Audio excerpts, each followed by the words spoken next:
Hello, Simon. Hi, Mr. Derek. Yes, how are you? Are you? No, not too bad, not too bad. We're here to discuss Zimpreneurs. I think the objective of this video is just to give people, a first insight into what we're doing. We've been doing this for quite a bit now. I mean, in terms of having started the group and all that. Um, can you, instead of me talking about this, because I want to ask you that question, Okay. what is Zimpreneurs?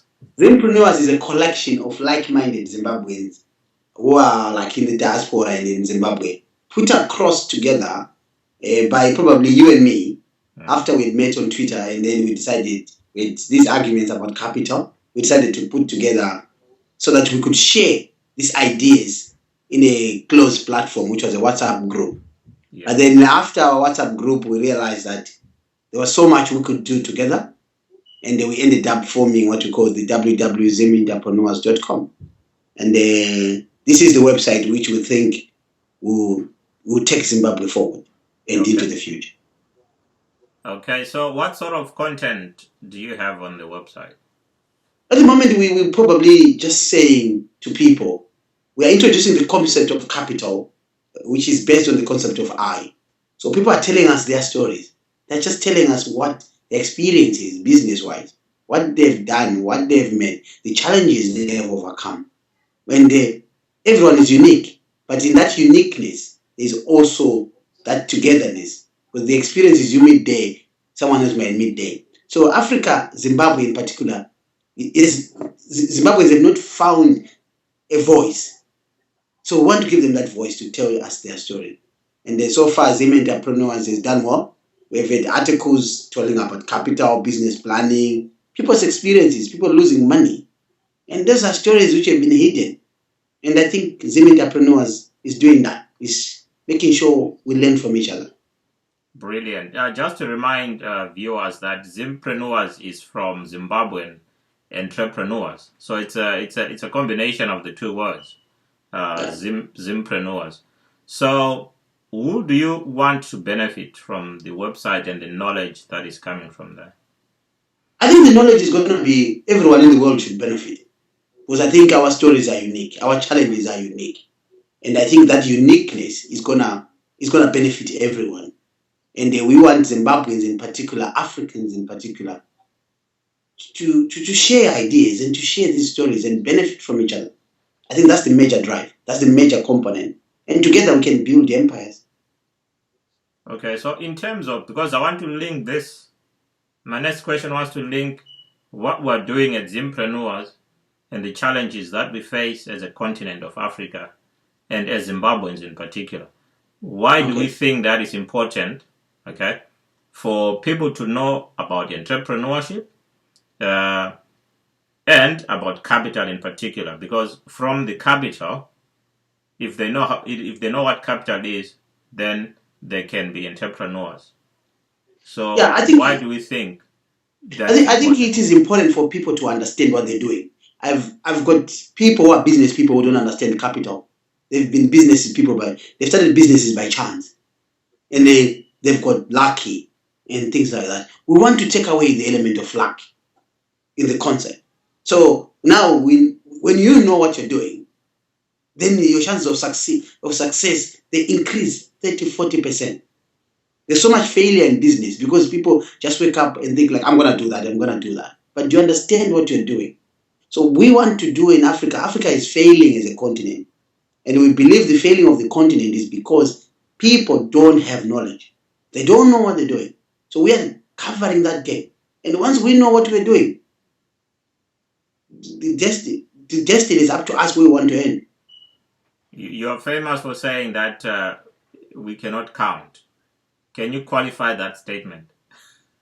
Yeah, because we basically what has happened with Africa, in particular in Zimbabwe, is we use other people's measurements.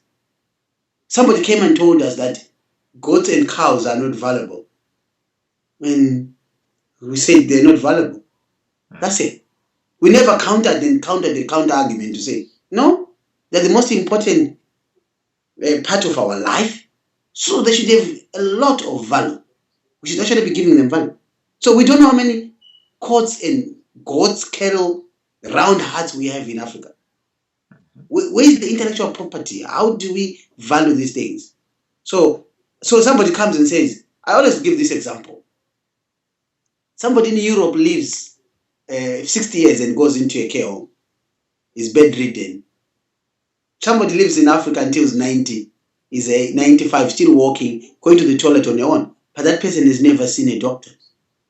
She rarely sees a doctor. So this person means that she's actually living a better life. She's managed actually to live probably a longer life and a healthier life.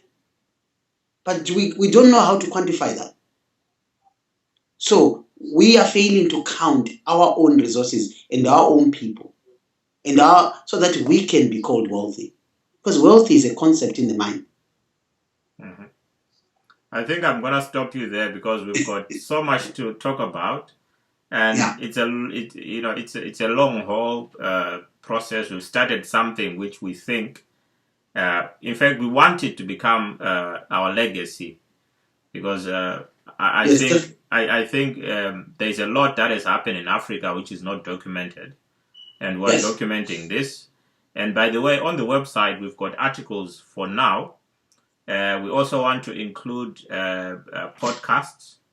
We also want to include YouTube videos. Like this video, we're doing it on Skype, but what we want to do with the video is to then put it on YouTube. We also want, one of us is going to write an article about what we just talked about. So they are going to repurpose, we call it repurposing this content. And then we've got, I'm going to put them at the end when I edit the video. I'm going to put all our contact details, all our social media contacts. So I just want to thank you now, Simon, for coming up and at least explaining what we're doing at Zimpreneurs, Zimbabwean Entrepreneurs, and just to give people a short overview of what they can expect. We have started, but we're not stopping. No, we're not stopping. But there's so much to cover. What is money? Why are we using a US dollar in Zimbabwe? We want to tackle all these issues.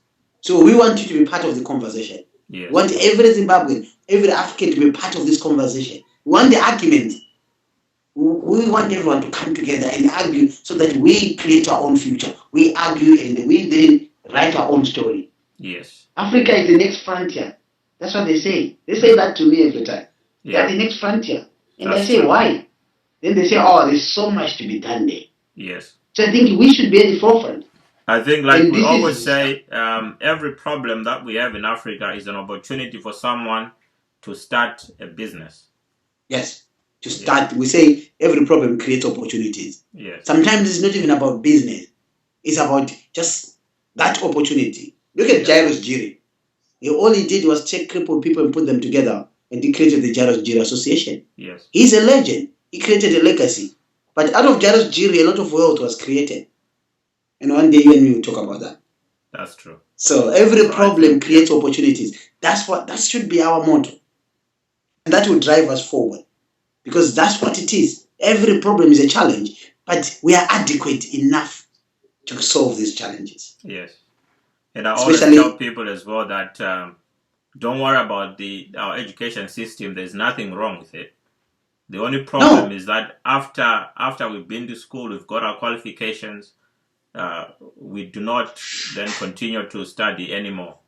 No, we don't read. But I say we don't count and read. We don't count, we don't read. Because most of the time we end up reading the Bible and a newspaper. Yes, the back pages of the newspaper for the football. Yeah, so for the football. So we need to change that. And by the way, we've got enough knowledge, but we're just not talking about it. And if we don't talk about it, what happens? No one knows about it. Yes. Our kids can't read now and say, wow, my dad tried it. Yeah.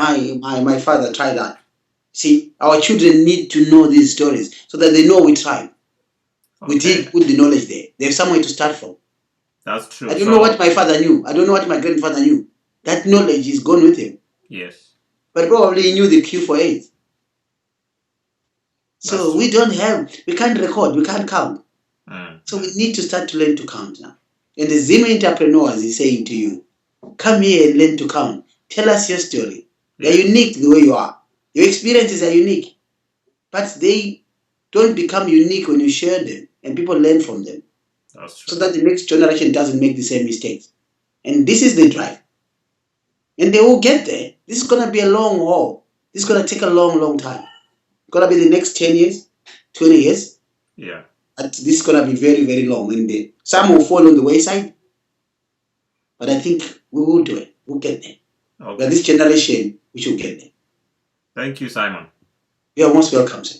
Okay. Well, viewers, we're going to meet you in the next video, which is in a few days. Thank you. Thank you. And good night. Thank you.